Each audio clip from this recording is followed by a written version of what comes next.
Fridays are the new Saturdays on Disney Channel.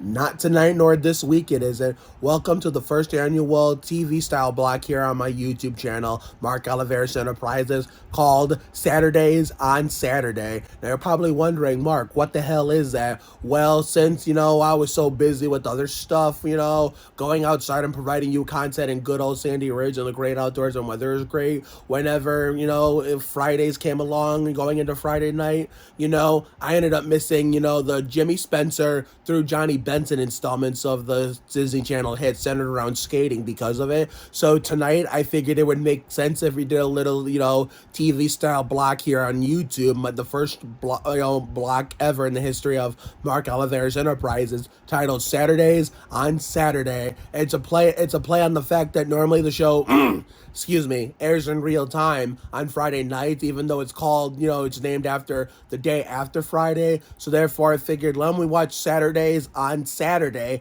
and that's how I came up with this. So today is Saturday, although it probably won't get uploaded till Sunday morning because of how fucking late I'll be up, binge watching and catching up to the point where it's probably going to take all fucking night, like the world premiere of season 3 of Danger Force did last night, along with the world premiere of Aaron and Aaron, both on Nickelodeon shows. But don't worry, when it goes up, it goes up. That's all that matters. It'll still be called Saturdays on Saturdays on Saturday, because of the fact that it was a cool idea I came up with. So in the first half, I will be going over the Jimmy Spencer through Dale Jr. installments, be talking about that. And to wrap it up in the second half, we're going to be going through the Bill Elliott and Bill Elliott and Johnny Benson installments, going over that, and, recapping it, and then we'll do the usual outro. So sit back, relax, grab a nice cold Coke, and enjoy. Fridays are the new Saturdays. I mean, normally it is, but for this week only, it won't be. So enjoy the show. What's up? I'm Daria Johnson Saturdays, and you're watching Disney Channel. I totally did that. Even though this is the Saturdays on Saturday block, it's technically Sunday here on the East Coast as I'm recording this, as it's currently 2:11 here in Northeast Ohio, but I don't give a shit, considering, we're going to get this done in a timely manner, especially because Danger Force and Aaron took all night, Friday night going into Saturday morning, but hey, it was well worth it. It's more than likely that this is going to get uploaded by Sunday morning by the time we reach daylight, but hey, as long as it gets uploaded, that's all that matters, and unfortunately, we're pressed for time, so I can't show any episode highlights, so enjoy this full-on reaction video as a TV-style YouTube block. Well, that didn't take long. The Jimmy Spencer through Dale Jr. installment is officially complete for the first half of this Saturdays on Saturday block on YouTube.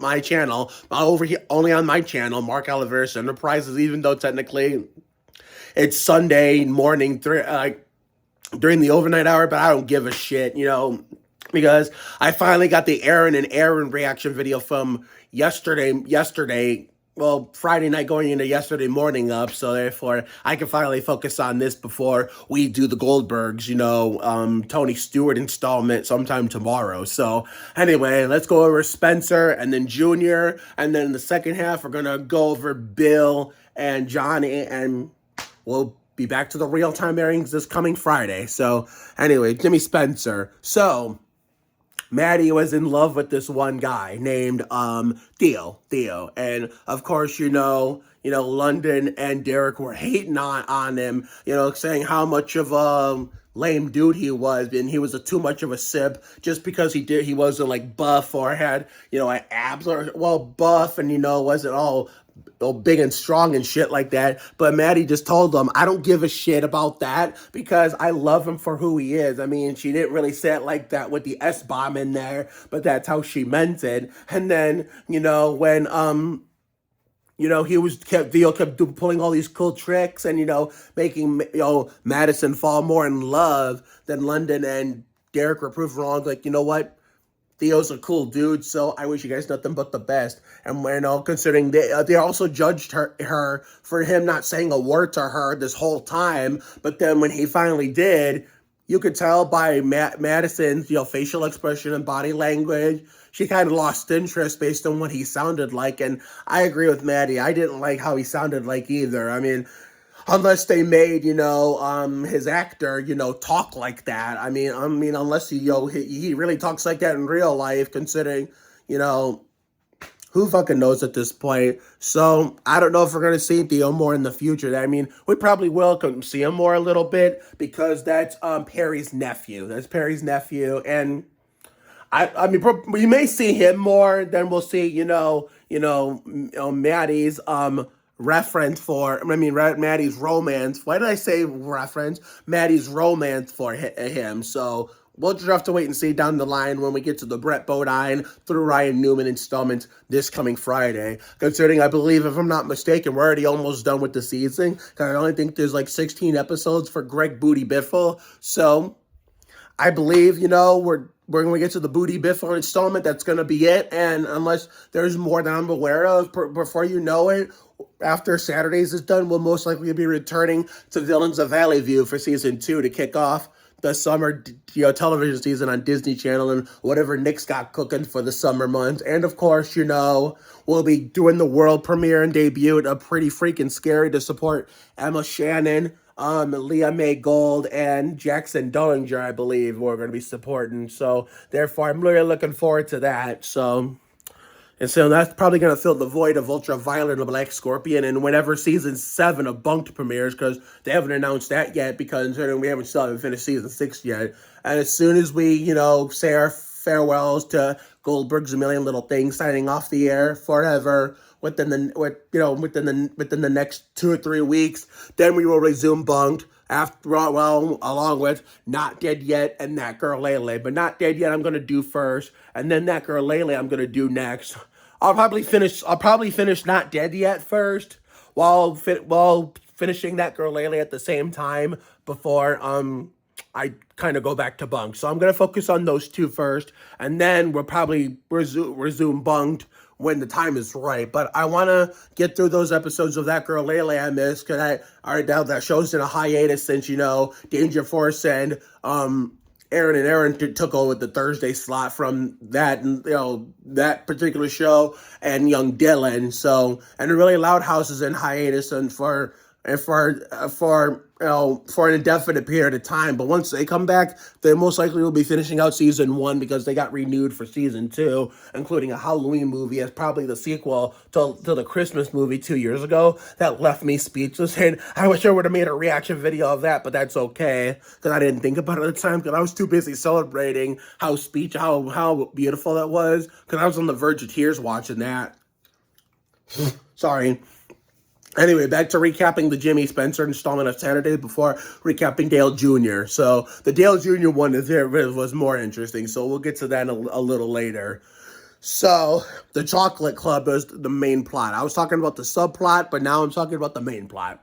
So Paris and Simone were in the chocolate club that they were obsessed with. They were like centered around the chocolate club, not knowing that there's other things to do, whether there's chocolate club or not. And Ari kind of lied to them, saying she was part of it, considering that, and to be fair, Paris and Simone kind of lied to them too. I kind of lied to her too, considering, what did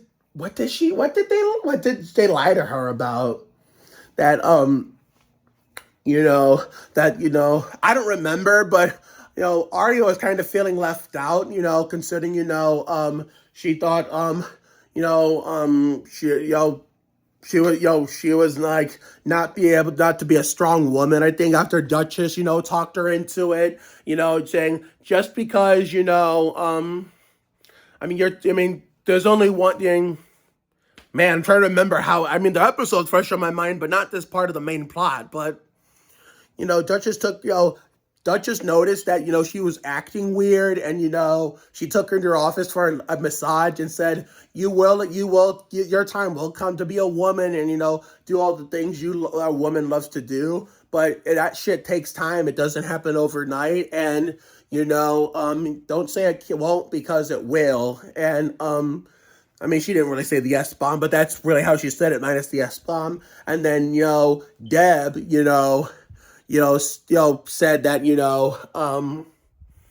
Honest to God, I know our Paris and Simone lied to Ari, but I don't remember about what. It was about something in relation to this, but all three of them lied about something. I mean, Ari lied about being in the chocolate club too, but then Deb figured out that she wasn't in the chocolate club because she was doing things differently than the other two. And then, you know, all I wanted to do was do other things outside of the chocolate club, and do activities in general that there's plenty to do out in the world for them.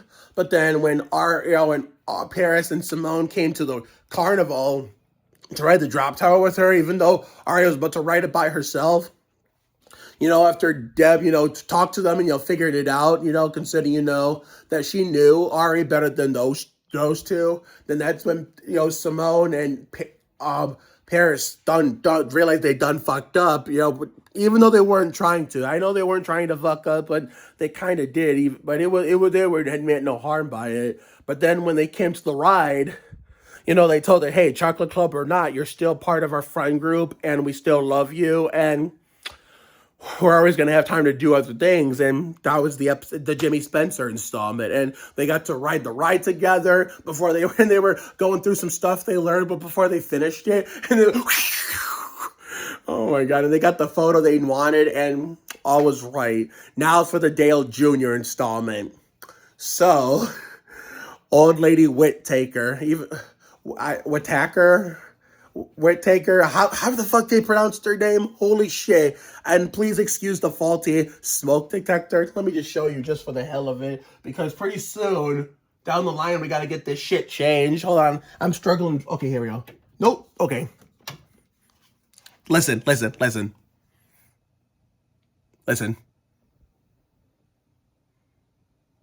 We're waiting.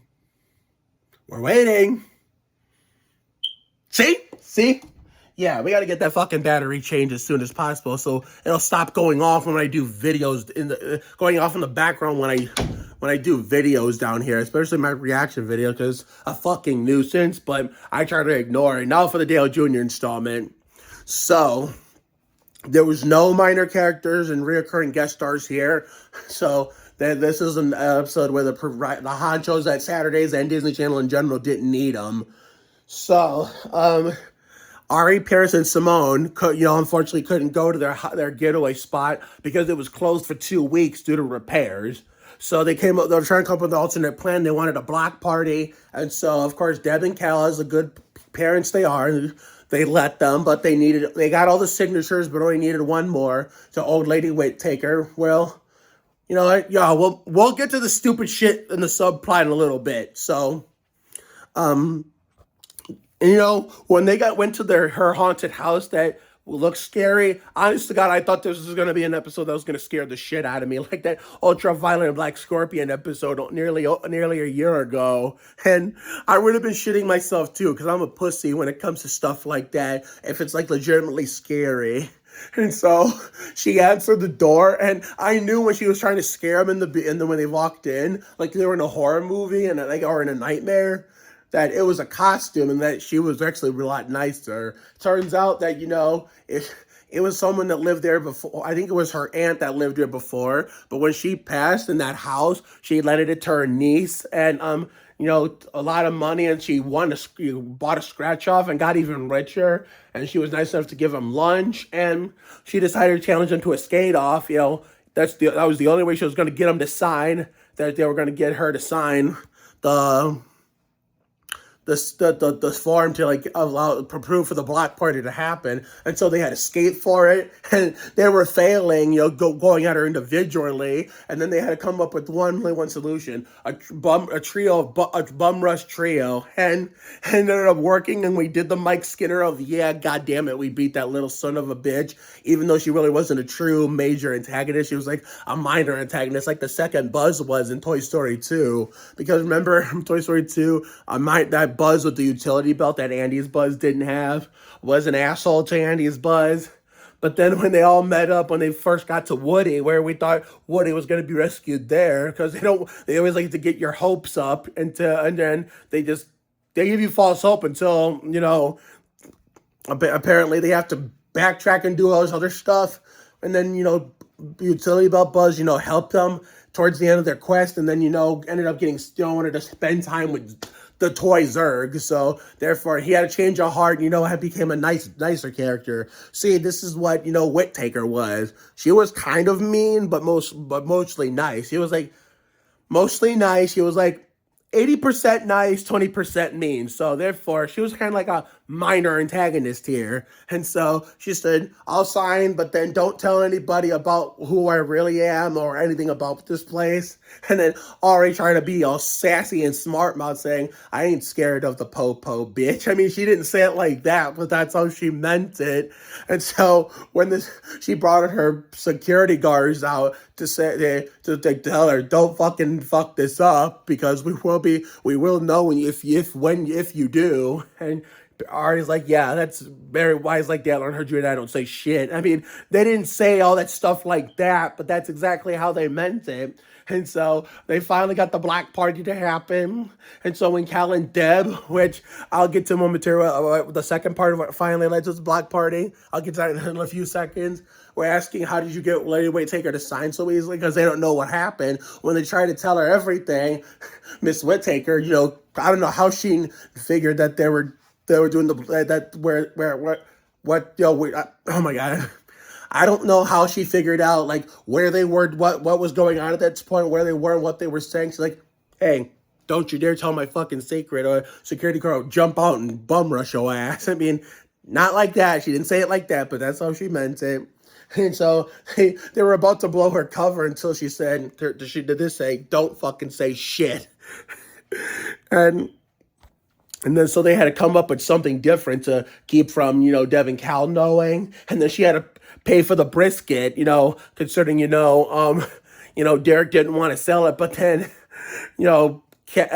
Whittaker decided to, spend a shitload of her, rich, I don't know how to say salary or whatever, her rich amount of, her shitload of, a salary. Well, she decided to spend, a shitload of her,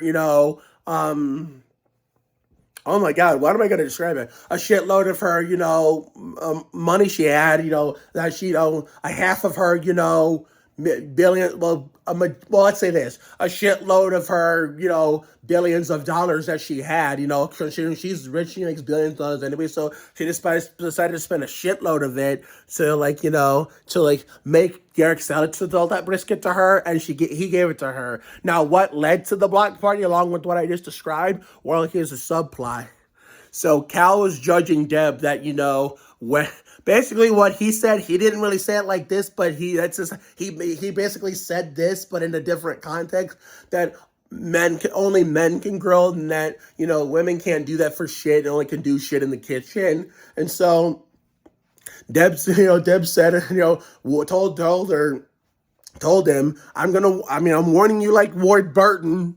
If you fuck this up, it's all on you. I could have helped you and proved to you that women can grill too. Sometimes they can do it better than men when men fuck it up. And so Cal was making a shitload of mistakes, dropped that brisket on the floor, and yet he still decided to use it. Now, if that would happen in real life with my family or anybody for that matter, that shit would be going in the garbage, because you can't just do I can understand if it's actually food that's like actually fully done. You could do a 5-second rule if you're brave enough to try it, but if it's raw and not cooked at all, yeah, you need to throw that shit in the garbage. But this just got another prime example, goes to show you it's only TV and that it's nothing like real life. So when they told her to go inside because London and Derek were just caught in the crossfire of Cal judging his own wife, saying she don't know how to cook, she don't know how to grill, women can't grill for shit, and they only know how to cook in the kitchen with the stove and the oven, or even the groin machine, aka microwave in the fucking air fryer, or a toaster or whatever. But she said, she went and said, saying you'll regret it if you fuck something up. I mean, she didn't say it like that, but that's how she meant it. And so when Derek told, and London said, when he was putting the gas last in, he said that Derek and London tried to warn him, like Ward Burton, hey, you're only supposed to put a little bit in there, not a lot. And I knew he was going to go into a big fireball. I thought for sure he was going to burn the house down. But when he finally lit it up, it just And he lit that grill into a bigger fireball than Steve Sorg, my neighbor, ever did. And on July 3rd, 2021, when we did the episode 2 of the Nicole Lace Nelson birthday tribute, which was the War Button speech class series. And therefore, when Deb figured it out, because she didn't know why, London and Derek were running in the house all scared. She's like, "What the fuck's going on?" And she's like, and they were like, "Watch this. You're about watch what? Well, watch. Look out the window and watch what's about to happen." And then kaboom! And got a string on my shorts. What the fuck? Get the fuck out of here. Okay, so. Never. And then Deb's like, "You owe me an apology, so I'm gonna do this shit for you." And they got it righted, and all was right with the world. So anyway, I'm gonna get to watching the Bill Elliott through Johnny Benson installment. So since this is considered Saturdays on Saturday block on a overnight Sunday morning, I'm gonna sneak in a few commercials where I'm gonna promote some of the shows that will be coming back that we're gonna be either. They're going to be coming back to the schedule soon, but then we're also going to promote, how we're about to, say goodbye to A Million Little Things and the Goldbergs forever and all this other stuff. I mean, whatever I have, then I'm going to use it. If I don't have it, then I'm not going to waste my time and dig around and find it because we're a little pressed for time. So we'll take a break. Back to Saturdays on Saturday, right after this.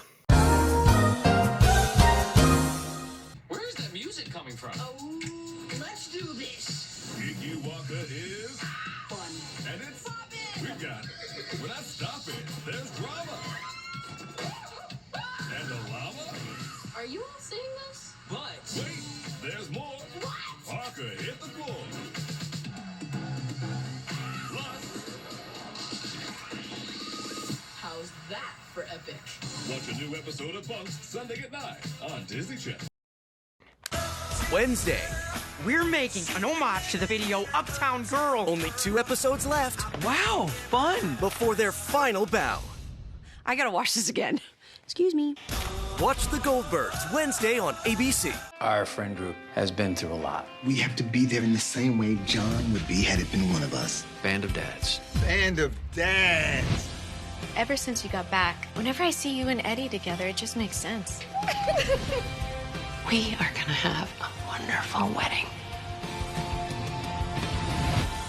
I know I don't say it enough, but I love you guys.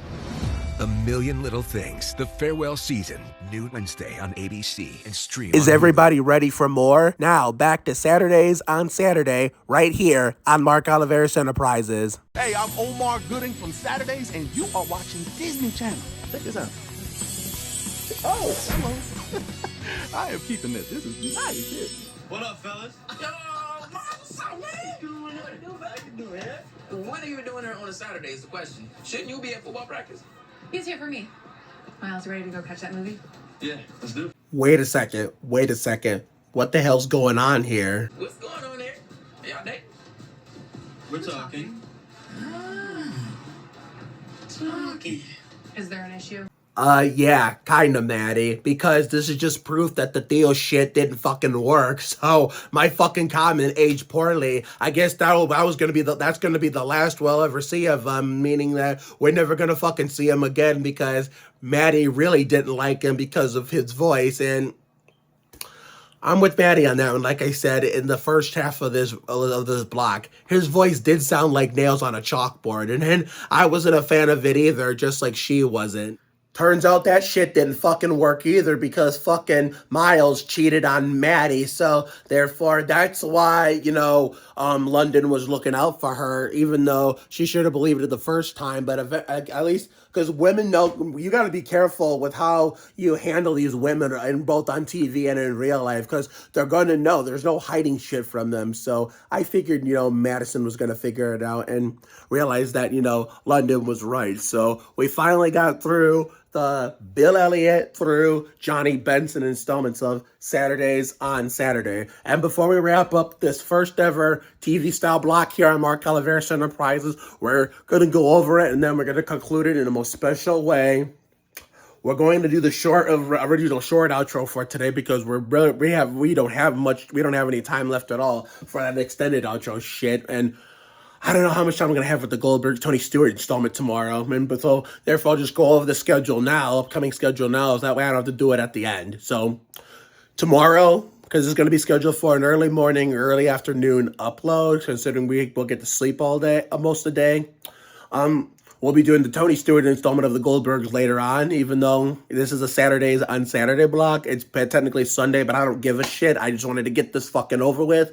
And then Monday after work, after we get back from buying goodies at Mark's with work, we're going to be doing the Brett Bodine installment of A Million Little Things. And Tuesday, Tim Duncan's birthday. Go Spurs go. We get to do whatever we want. So if it was like in the mid to upper 70s, lower 80s, on Tuesday, then we get to relax outside without having to think about or worry about a show. But unfortunately, it's going to be cold as shit. So, you know what? I would be doing bunked if there wasn't too much on my plate for shows. But we're waiting until we say goodbye to Goldberg's A Million Little Things and sign off the air forever. So therefore, bunked is going to come back. It's only a matter of time. So I just wanted to get that out of the way before we end this. Before we conclude this. So anyway, Bill Elliott installment. So we thought Ivan was the true bad one. It's just like how that line in that one movie. Oh, if you really think I'm bad, if you think I'm evil, wait until you meet my mutants. You know how people were using that line from the movie to describe COVID and its mutants. That was a big deal in 2020, 2021. So therefore, if you thought Ivan was the true asshole, which he is, but at least he has a heart. He kind of has a heart. I mean, he was the biggest asshole in the beginning, to be fair, because Jesse wasn't even a thought then. But he was, yeah. But it turns out he was starting to become a lot nicer as the season has gone on, and yet he still had a little bit of douchebaggery in him. Yeah, and we thought that Jesse was the one that was, was the real good one, looking out for them and trying to stick up for them, and but turns out Ivan had a change of heart. He's a heart of gold. But before the events of the Bill Elliott installment, you thought he was bad this whole time, which he was. Oh, but little did we know that tonight, well, technically 2 weeks ago, but we did a little quadruple header as a special TV style YouTube block. Jesse was far worse than this shit. It looked like he was doing a good thing by kicking Ivan out, considering Ari was happy as fuck, Paris was happy as fuck, but Simone was really, really sad because she has the biggest crush on Ivan. So we might as well call Simone Ivan's wife and Ivan,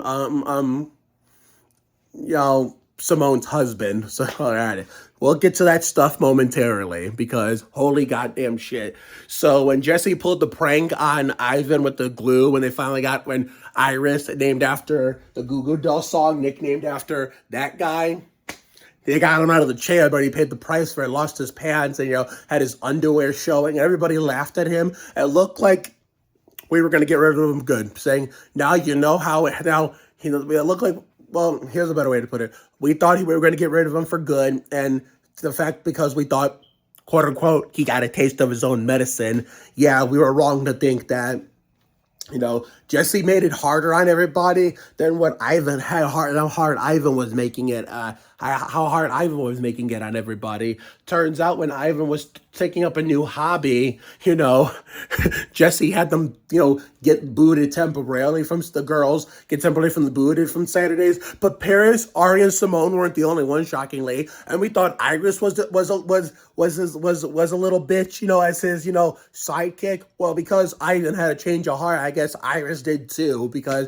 Iris got booted out too. At least Iris and Ivan, as much as they're like the biggest pieces of shit, as characters, at least, they're like a big part of the show as characters, a big part of Saturdays as a fictional skating rink, and at least they can actually do stuff that's worth a shit. Jesse is the complete opposite of that and doesn't have any of that. He just does all this extreme shit that nobody approved of. And so when Ivan's initially said, well, too bad, you wanted me gone, so deal with Jesse. But then after the girls left, Ivan off camera, away from the scene, thought, you know what, the girls were right. I think they might be right, so I might as well come back and take Jesse down, help them take Jesse down for good. It would have been even it would have been picture perfect if they would have had Iris in there doing this little skate off with them, you know, trying to get rid of Jesse. And I don't think she was, unfortunately, but still, even if she wasn't on there, at least all the main characters from that, you know, were the kings of that arena, you know, the kings and the masters of that skating rink, you know, they got a little skate off and they were copying Jesse because people don't like it when, you know, Jesse, not people. Jesse doesn't like it when people mimic, mock, and copy him. And so he was getting pissed off to the point when he thought that they were going to suck ass at copying him and they were going to fall down like Dale Jarrett. Well, they didn't do that, and neither did him either. I mean, he did a little bit, but he did more than that. As soon as he fell down like Dale Jarrett, he was about to go head on in the wall. He barely missed the wall. And, you know, out of spite because of how much of a fucking douchebag he was, I fucking wish he would have smacked the wall head on with his head. I mean, if that would have happened in real life, you know, Ashton, Elijah, or anyone for that matter would have busted their head open, like busted it like Adam Petty. But Jesse admitted, luckily, I was a man and admitted defeat. And, you know, Paris, Ari, Simone, and Ivan booted his ass out of the door the same way, you know, he did to those three as well. Well, first to Ivan with the super glue in the chair, and then the three girls, and poor Iris out the door, and all was right. And man, unfortunately, Ivan is moving away. I guess that means Noah Cottrell is leaving the show. Is this true that Noah Cottrell is moving away from Chicago to the point where, which is why, you know, either moving away from Chicago or leaving the show, moving away or not, meaning that's why Ivan's moving away in this universe of Canada. I'll just have to wait for confirmation or something. But man, now we go to the subplot. So apparently, I was right earlier during the block. I guess Madison didn't like Dale because of his weird ass voice, so she ditched his ass, you know, for Miles. And it looked like they were working themselves out with the talking, and then they must have became official without anybody knowing, whether it be me, London, or Derek. And I think London was the one who caught, you know, Miles, kissing on another girl, so he basically cheated on Madison, and then, therefore, Jermaine. Again, I'm mixing up the characters with the actors who play him. When London was trying to tell, was trying to explain to Miles, like, hey, you can't be doing that because she's gonna find out, and of course, you know, Madison eventually did not figure it out and, you know, didn't want, you know, London's input and went with Miles. But I guess apparently, you know, away from them, you know, stuff will happen away from them off camera, where Madison found out about Miles kissing on that girl, so she dumped his ass and said to London, "You were right. Thanks for looking out for me." So now we got the Johnny Benson installment. So this Minnie, I think her name is Minnie, I think, Winnie, so I can't fucking remember. It was something like that, you know, hired, you know, Simone to be a part of this, you know, paparazzi celebrity company where, you know, a fashion model thing with, you know, two random people named Detroit and two random girls named after the two cities I grew up in. Cleveland, 1990s, and then Detroit, even though it was a suburb of Detroit, Redford, and the Lenore House, in Michigan. So therefore, it was pretty damn cool. I told myself, I'm really surprised I didn't try to follow the actors who played them. I don't give a shit about, you know, small ass actors and actresses or major, you know, heavy minor characters like that play meaningless roles, and actors and actresses who are not very well known at all. So I don't give a shit about those kinds. So therefore, I mean, I love how Ari and Paris, you know, handled, you know, telling Simone how they felt, instead of like lashing out at her when, you know, Simone was talking to them with her accent and, you know, standing outside the rink, and them, they handled it pretty well. But instead of just lashing out at her, and then when they got in the limo to take pictures and everything and take off to schmooze it up, you know, Simone just said, fuck it, I'm leaving this shit. I have to go back with my friends because I realized, you know, instead of doing this, I have to do what's better, you know, so to proving to Ari and Paris how important our friendship is, and, you know, become Goldens this year like the original plan was from day one. And it looked like they were going to get Derek to replace Simone until she came back, but then, either Paris or Ari, either someone of them said, we'll just deal with Derek's shit tomorrow, though let's just not ruin this wholesome moment. So there was that. Now for the good part, Cal and Deb's, little typical, newlywed rivalry. And let me tell you something. When London asked, his dad to buy headphones, he said, Cal said no. And then when he ran to his mom, asked her for the same thing, she said yes and let him have it. He got it, and Cal got pissed and wanted to kill her. And I can relate to that because that used to be my mom and dad with me when I was little, except it was the other way around.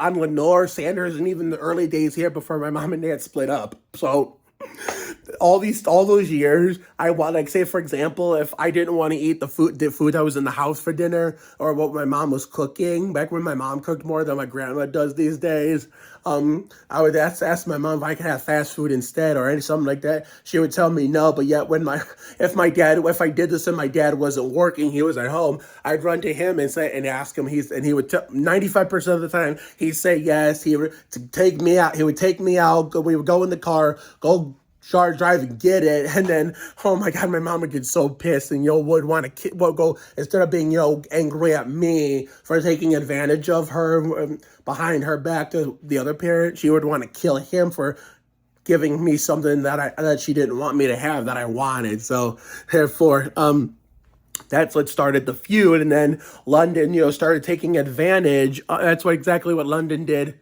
here. And then when they were in the, Cal and Deb were in the middle of the heat of the moment, London was taking advantage of that, asking, if he could buy dinner for him and Derek, and they both said yes because they couldn't say no because they were not thinking about, handling London and him wanting this or wanting that. So when they got the lobster and shit, they were fighting in the kitchen of all this other bullshit. I don't know how to fucking describe it, and they built, it was because it was wedding season. It was stressful for them, and I get it. They were fighting over, what not to put and what to put in a cake. And when, Deb did a better job of doing her cake, and, Cal was, slacking on his, he stopped doing his so he could try to help, Deb with the cake. And then when they were fighting on over how they should walk to put it where they need to be, they ended up dropping it and making it hit the floor like Michael McDonald, fall down like Dale Jericho all over the goddamn floor. And boy, Deb stormed off while Cal went to talk to Derek in London and tell them the story of how, Deb and him became a thing and how he knew she was a keeper with this baseball game and all the other shit, He wanted to sit in another section with the home run. He wanted to catch home runs, but Deb wanted to catch a foul ball. And then when Deb caught the foul ball, at first hit Cal in the face, got his ass knocked out. He ended up having a concussion, but the only reason why he kept it is to, keep it for remembrance. As to why London or Derek either say, if that hurt you, then why did you keep it? Shouldn't you, get rid of that out of spite for hurting you? You don't want to see it again? But at least Cal had a good reason to keep it. And so after the whole Paris, Ari, Simone little fashion model, Cleveland, Detroit, Chicago thing with Kimmy or Minnie came to an end, and Simone decided to come back to being what she's supposed to do. Normally does in the show. Cal decided to make it up to decided to make it up to Deb by meeting her at Saturdays with that flower from the rose bush as a kind gesture. Surprised her with the jacket that they won when they became Goldens, back when they were younger and they were boyfriend and girlfriend, when they were younger before they had London and Paris. And So he asked, "Will you skate?" And he both I'll get to that in a little bit in a second. He's like, I love you. I want you to know that, and that's one thing that you should remember when you get what every couple and every romantic couple should remember when they get married on their wedding day. And then, of course, he asked, "Will you skate this out with me romantically?" And she said yes, and they romantically skated, and it was all perfect. So we will be returning to the real life to airing this coming Friday, and every Friday going forward, as long as the cold fronts are here to stay for a little bit until the next legit nice day. And hopefully pretty soon we'll be returning Garra, Acción, Isidore, and or Tim Duncan can recreate, or even both for each and occasional Spring is in the Air appearance before we go full on balls to the walls with episode after episode when season 3 of Fun in the Sun begins. Come, I think, June 4th. Sunday, June 4th. June 3rd is Shia LaVerico's birthday tribute. June 2nd is the true official season 2 finale of Spring is in the Air. So until next time, this is Mark Oliveira signing off the Saturdays on Saturday block, even though it's technically Sunday. This is the second small step for the channel. I'm taking a big leap after, the whole Winter Wonderland season 2 finale was the first step. It was a real-time vlog style documentary. So this is something, another baby step in the right direction for a big leap. And then we take the first big step come July for the Brook Park docuseries, the Sandhurst era, that will be recorded on July 9th. It'll probably take a week or two to put it together before I fully release the finished product to YouTube and share like a 10-minute sample to my Mark Oliveris on YT TikTok page. Have a good night tonight and a better day tomorrow. Take care, everyone. Good night. And thank you all for tuning in to the Saturdays on Saturday block. So, therefore, after we finish do the Goldberg Tony Stewart installment tomorrow, technically later today, and of course, the Million Little Things, Brett Bodine installment on Monday after we go to Mark's with ViaQuest and come home from work after shopping all the goodies and all the other stuff we buy, including our Coke and everything. We will be back in sync and back on track come Tuesday for Tim Duncan's birthday to do whatever we want, and then we start, we